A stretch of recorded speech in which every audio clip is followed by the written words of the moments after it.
উঠে কিয়ামুল লাইল করবেন। একা যদি পড়েন 4 রাকাত 2 রাকাত ওই রাত্রে পড়ে কিছু সালাত ঠেকায় রেখে এই রাত্রে একটু পড়েন। আর জামাতের সঙ্গে যদি পড়েন ইমামকে একটু বলেন আপনাকে কিন্তু আমরা আমানত দিয়েছি ইমাম হিসেবে, আমরা অনুরোধ করতেছি আপনাকে আল্লাহর হস্তে 4 রাকাত পরে প্রয়োজনে চা বিস্কুট খাবো, পরাটা খাবো, প্রয়োজনে বিস্কুট খাবো, কলা খাবো, আধা ঘন্টা খেজুর খায় বসে থাকবো, গাওয়া খাবো। তাই বলে আপনি এইভাবে 25 মিনিটে 20 রাকাত মারিয়ে দিবেন, রাইফেলের গতি আমরা মানব না।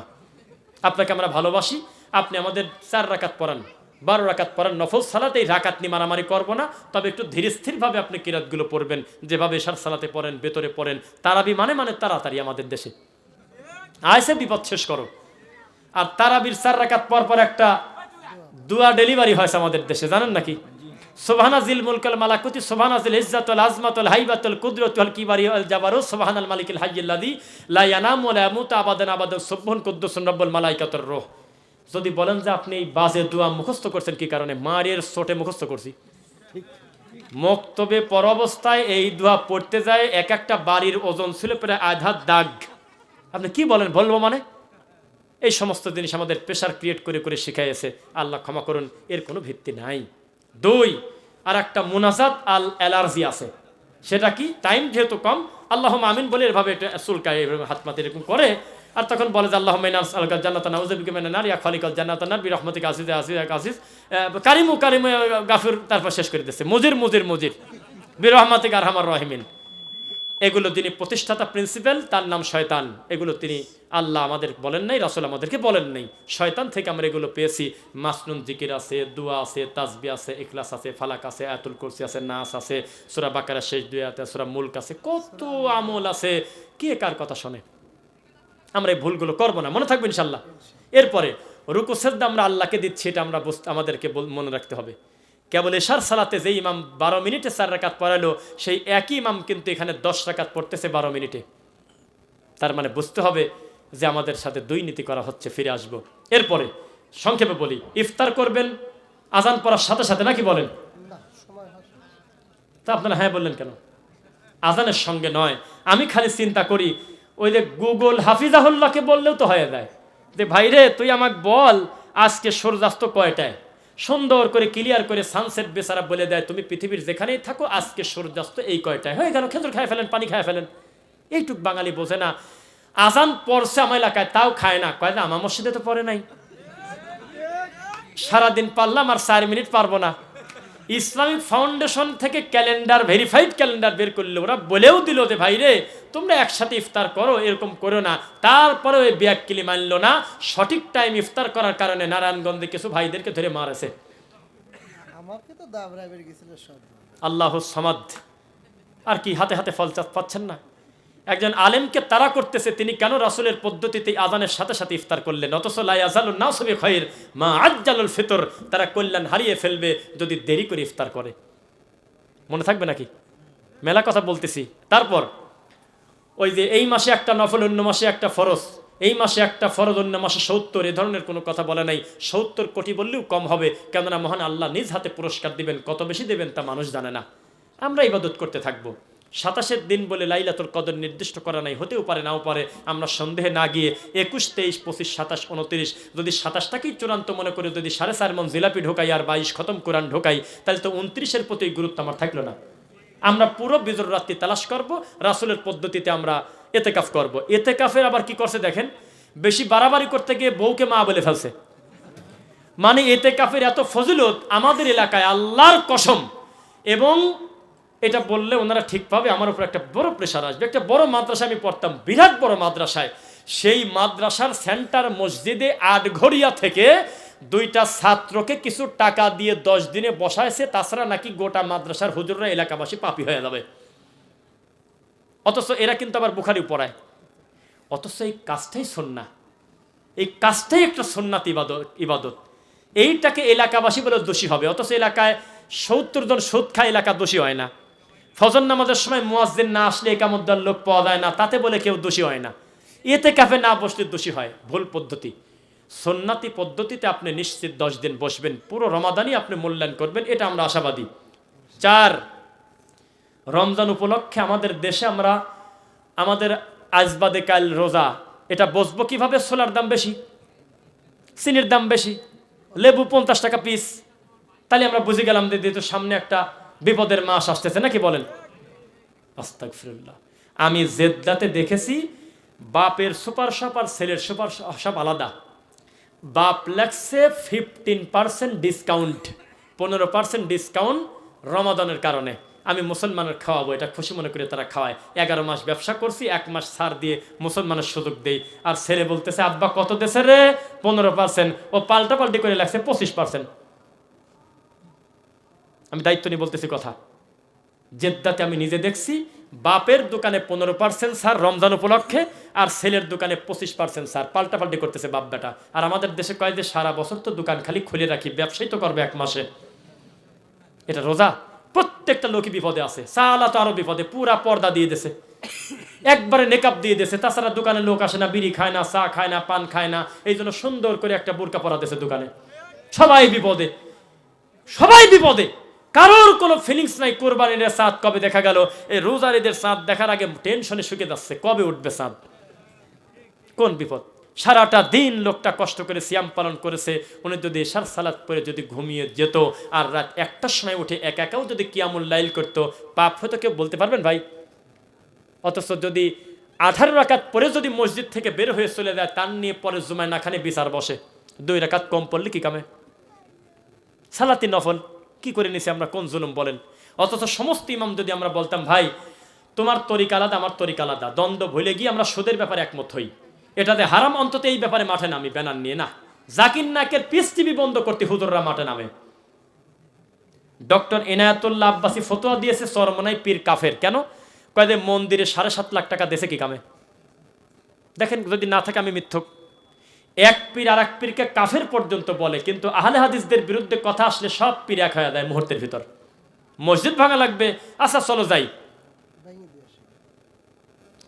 ওখানে রফাদানরা আছে নাকি, চলো যাই কয়জন মিলে মারি থো আসি। এখন আর কয় না যে তোর পীর আর আমার পীর তো আলাদা, আসমান আর জমিনের পার্থক্য। চরমনাই পীরকে যদি বলেন যে তুমি কিয়াম করো, আমার ধারণা 20 খেলেও কিয়াম করবে না, ওরা ওটাকে নাই মনে করে।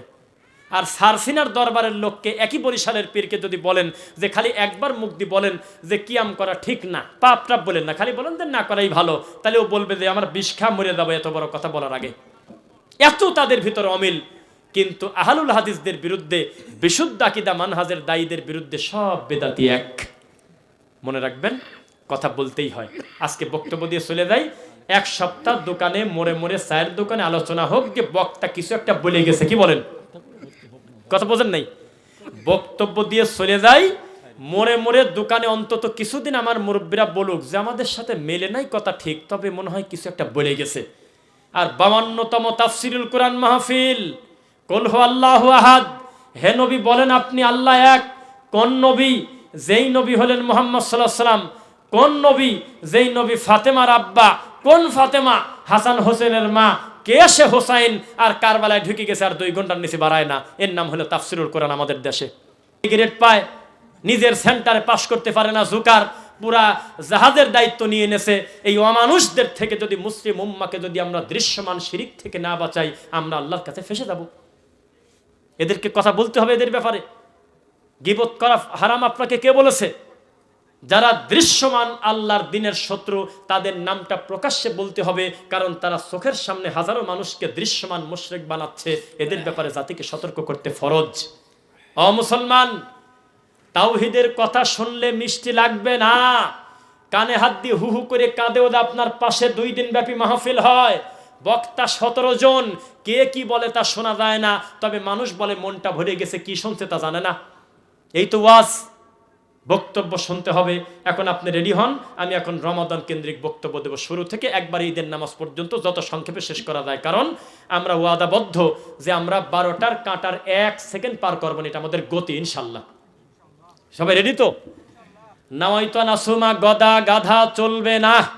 অন্তর থেকে ইন্নামাল আমালু বিন্নিয়াত, রাসূল বললেন, বলো তো মাল্লামিত তাকওয়া, তাকওয়া কোথায়, আল্লাহ ভীতি কোথায়?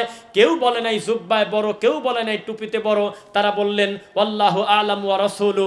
আপনাদের মতো পণ্ডিতি করে একটা জবাব দেয় নাই, তারা আল্লাহ এবং তার রাসূলের দিকে দিয়ে বললেন, আপনি এবং আল্লাহই ভালো জানেন, আপনি বলেন তা তাকওয়া কোন জায়গা? রাসূল বললেন আত তাকওয়া হা হুনা, আত তাকওয়া হা হুনা, আত তাকওয়া হা হুনা।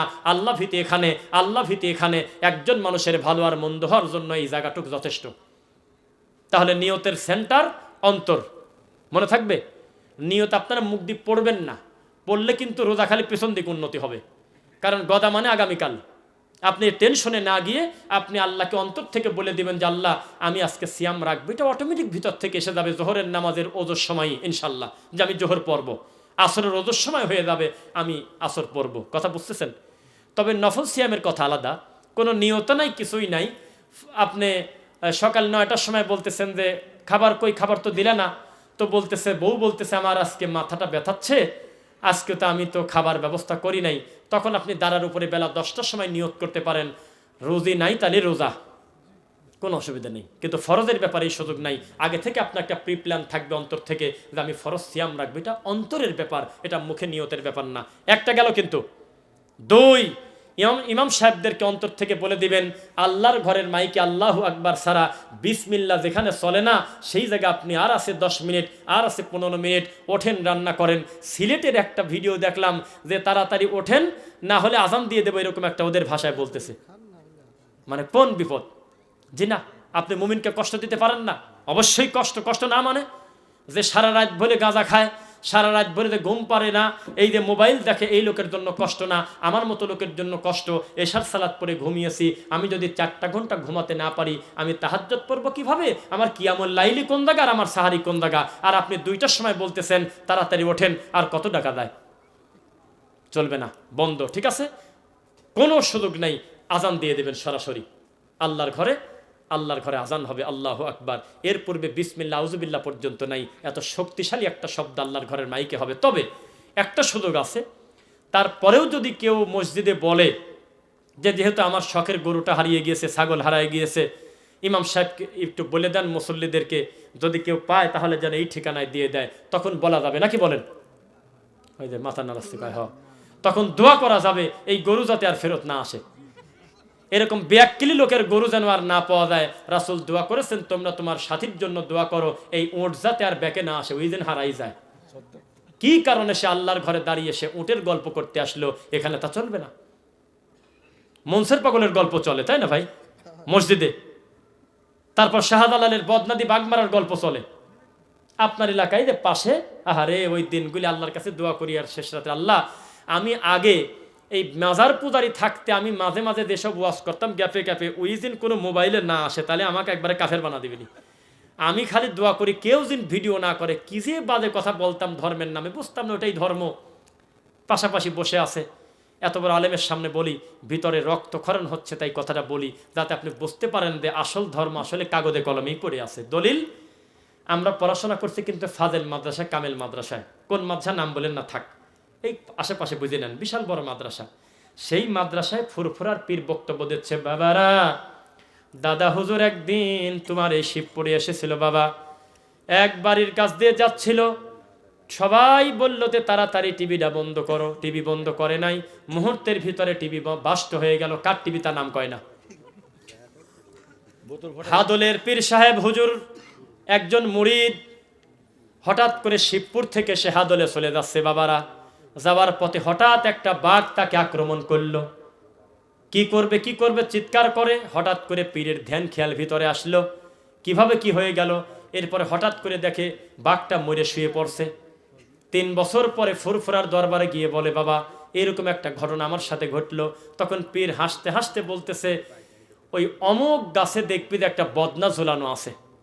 আমি ওযু করতে বসছিলাম তাহাজ্জুদের টাইমে, দেখলাম যে তুই একটু বিপদে পড়ছিস জেনের ঝামেলায়, তখন আমি ওযুর বদনা এখান থেকে আইরি মারছি, হাদলে যায় সারি পরে মরে গেছে। একটা লোক বলল না যে হাত দেশে কোন জায়গায়, পাগল কয় কি? কেউ কিছু বলে, সবাই বলছে আল্লাহু আকবার। আল্লাহর কসম, আমি যে মাদ্রাসা থেকে আলেম পাশ করছি সেই মাদ্রাসার সবচেয়ে দামি ওয়াজ হলো এই মাদ্রাসার প্রতিষ্ঠাতা একটা সদরুদ্দিন নামে একটা বড় মাওলানা।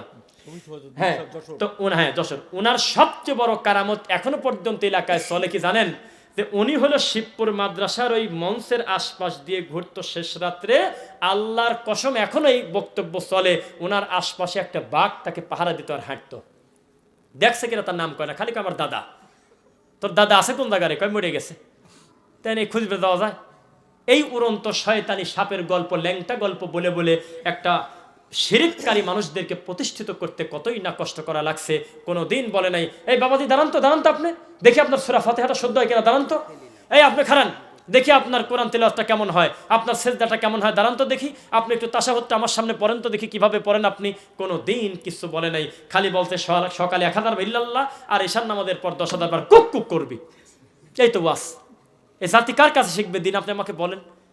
এই জন্য আমরা যখন অথেন্টিক কোরআন হাদিস থেকে বক্তব্য দেই, আমাদের বক্তব্য এই গতানুগতিক বক্তব্যে মেশে না।